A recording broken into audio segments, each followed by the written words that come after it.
اعوذ باللہ من الشیطان الرجیم بسم اللہ الرحمن الرحیم۔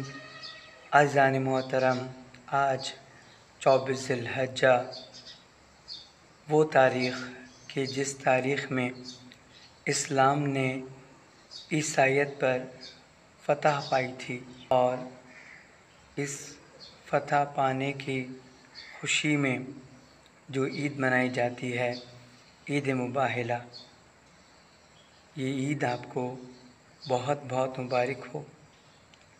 آج ہی کی تاریخ میں ہمارے پیارے نبی صلی اللہ علیہ وآلہ وسلم، اللہم صلی علی محمد و آل محمد وعجل فرجہم، اپنی بیٹی جناب فاطمہ زہرا سلام اللہ علیہ گھر تشریف لے کے آئے اور یمنی چادر اوڑھ لی۔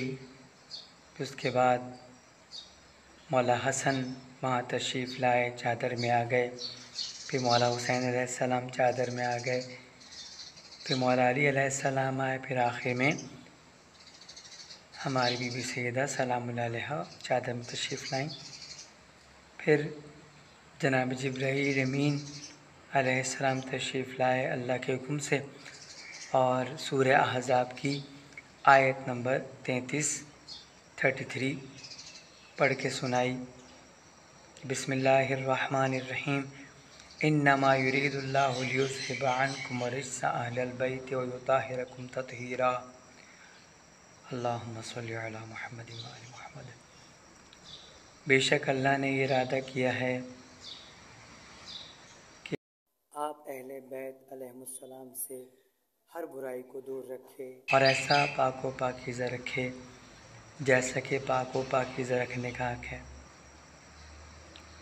اس کے بعد یہ پانچوں تن، یہ پنج تن عیسائیوں سے مباہلہ کرنے کے لیے میدان مباہلہ میں تشریف لے کے گئے، لیکن عیسائیوں کے جو بڑے تھے انہوں نے عیسائیوں سے کہا کہ ہم ایسے چہرے دیکھ رہے ہیں کہ اگر وہ نہ ہونے والی چیز کو کہہ دیں گے تو وہ ہو جائے گی، اور انہوں نے مباہلہ نہیں کیا، جزیہ دینا قبول کیا۔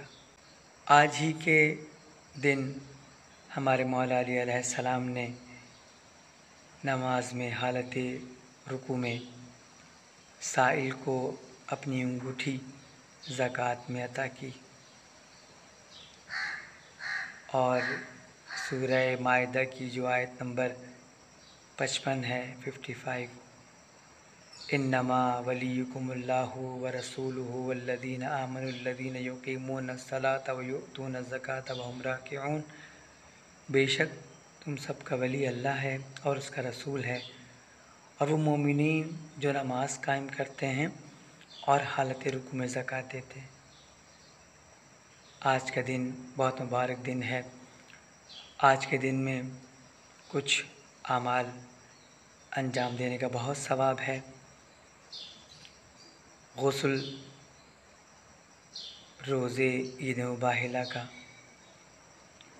روزہ، اس کے علاوہ 2 رکعت نماز ہے، زیارت جامعہ، اپنی تمام دعاؤں کی قبولیت کے لیے، تمام مرحومین و مرحومات کی مغفرت کے لیے، ان کے درجات میں بلندی کے لیے، آخری امام علیہ السلام کے ظہور میں تعجیل کے لیے، اور ہم سب کو ان کے اعوان، انصار اور ساتھیوں میں شمار ہونے کے لیے بر محمد و آل محمد صلوات۔